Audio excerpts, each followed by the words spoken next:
so much for having me here. It is always a pleasure to share the latest insights that we've learned in the industry. And I'm really looking forward to making sure that this is a really high impact experience for the audience. So here today, what we're going to talk about is how you can make a compelling case for the PMO. If you are new to me, here's a little bit about me and the kind of work that I've been doing. So I've spent about 24 years developing project management and change capability, helping organizations build PMOs. And 15 years of that role was of that experience was as a PMO leader and executive, what I call on the inside. So that means that we've spent a great deal of time, I've spent a great deal of time in your shoes as a PMO leader, understanding what it takes to make that case for a PMO and, a lot of the mistakes that we make along the way. And I'm going to share with you today what I believe is the best way forward to ensure that your PMO gets that right support right from the start and you are able to build the sustainable and high impact organization you're intended to build. After I spent about 15 years in the role of PMO leader inside organizations, I realized, there's some things that really work. There's some practices that make a lot of sense, and I want to make sure to share that with others. So I started my company, PMO Strategies, and I've been running that for about 6 years. And as I mentioned, we do a lot of training and coaching and consulting programs for organizations around the world. And I also, if you don't know about it, there's this fantastic organization called Project Management for Change that I started 5 years ago with some amazing colleagues, and it is an entirely volunteer-run organization whose sole purpose is to help organizations, nonprofit organizations around the world, achieve their mission-critical objectives using the power of project management. I encourage you to check it out. It's called the Project Management Day of Service. It's our big events we hold, and you can find out more about that at pm4change.org. So here's what you're going to discover in today's webinar. First, what to consider when you're making the case for a PMO, what data you need to collect, and a little bit about what data you don't need to collect, and how to make a straightforward business case. And I'll talk about what that means and why the importance of being straightforward in your business case and really, really laser focused on the outcomes you're going to create are going to be critical to your success. But before we go there, I want to spend a couple of minutes talking to you about the mistakes that we make in this role. Some of these are mistakes that I've made, and others are mistakes I see my students and my clients making when they're first trying to get that ever-critical support for the PMO. And one of the things I see is people if they do put a PMO proposal together, they don't really have all the facts. And we'll talk about what facts are actually critical to making that case.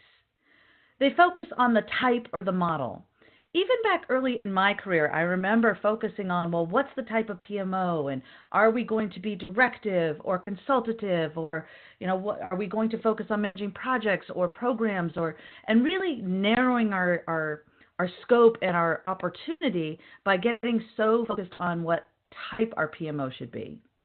And what we'll talk about today is why that can push you in the wrong direction and make it such that you are missing key opportunities to deliver value in your organization.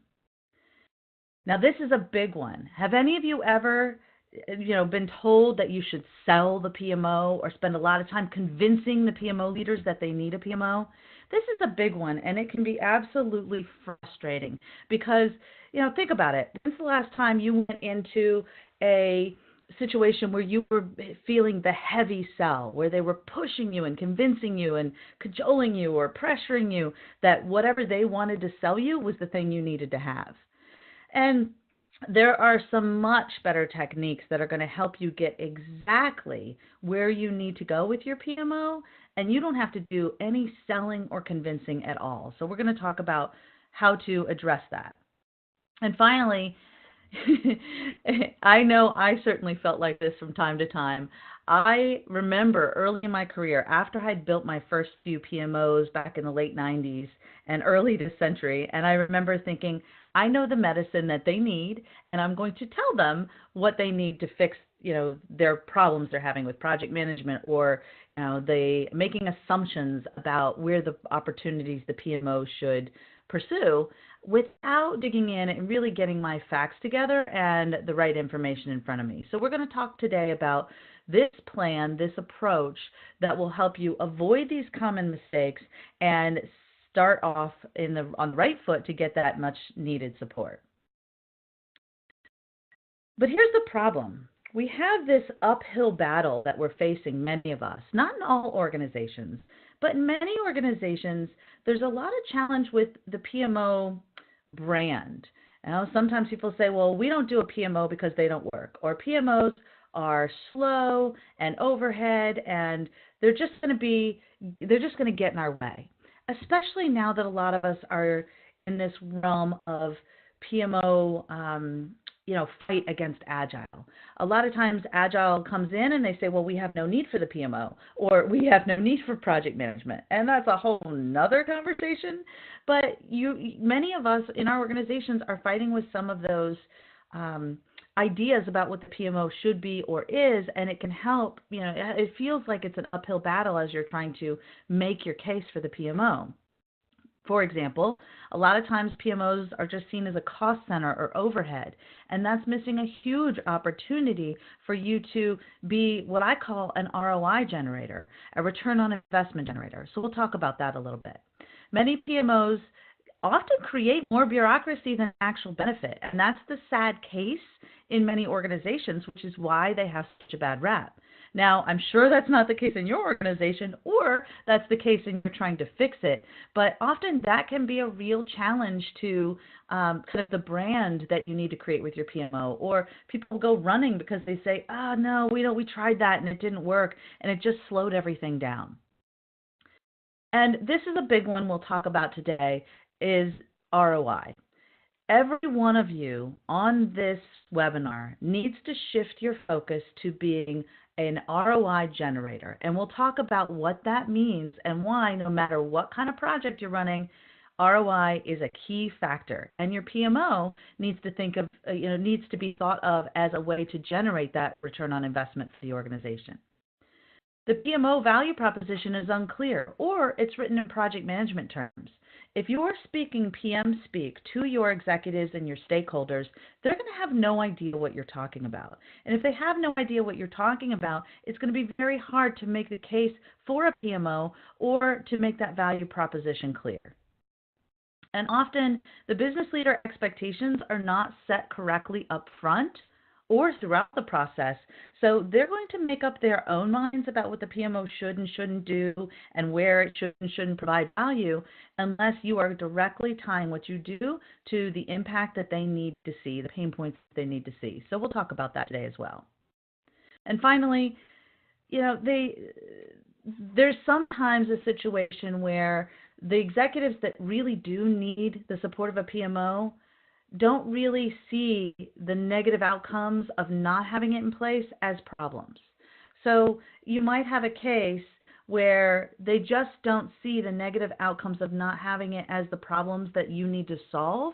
So we're going to talk about what you can do to kind of pull out those pain points and directly tie the value that you're going to create to those problems. So where do you start? Sometimes you might find yourself in a situation where you are, maybe a PMO leader of one, or you're just trying to make the case for a department to be built, and there's so much information out there. There's so many conflicting resources. If you Google how to start a PMO, you will find so many different valuable and maybe not so valuable advice and directions and documents and tools, and it can be quite overwhelming. So how do you get really, really focused on only what you need to do and then let the rest of it go? And I think the most important place you can start is with the outcome in mind. And I talk a lot about outcomes versus outputs. And there's a lot of discussion that we'll have today about how you can reframe your thinking and the conversations and your engagement with the organization to have that focus on the outcomes.